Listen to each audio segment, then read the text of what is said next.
ચોથો છે દોષો સાથે પેચ.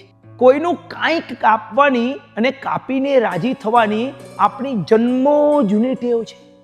એને આપણે ઉત્તરાયણ દ્વારા પ્રગટ કરતા હોઈએ છીએ.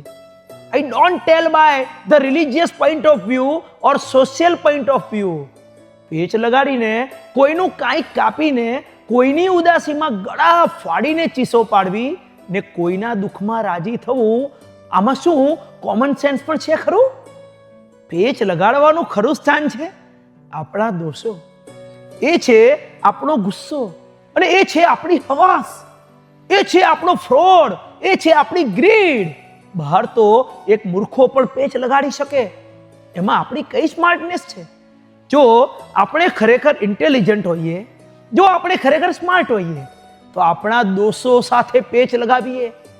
સંત કબીર કહે છે, ગલા ગુસ્સે કા કાટ.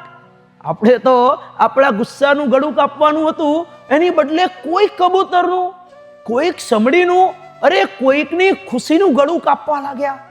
આનાથી વધારે ખરાબ ઉત્તરાયણ બીજી કઈ હોઈ શકે? ચિંટુએ છગનને પૂછ્યું, પપ્પા, લગ્ન વખતે વરરાજાને ઘોડા પર બેસાડવામાં કેમ આવે છે? અને છગને આજુબાજુમાં જોઈને ધીમેથી કહ્યું, ભાગી જવાની છેલ્લી તક આપવા માટે.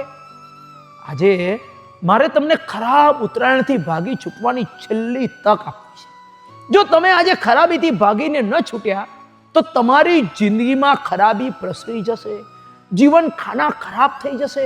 તમે એકવાર ટ્રાય કરો, ભીતરી ખરાબી સાથે પેચ લગાડો, એને કાપી નાખો, એને મુક્ત થઈ જાઓ, પછી જુઓ કેવી મજા આવે છે. બધું આવતીકાલે.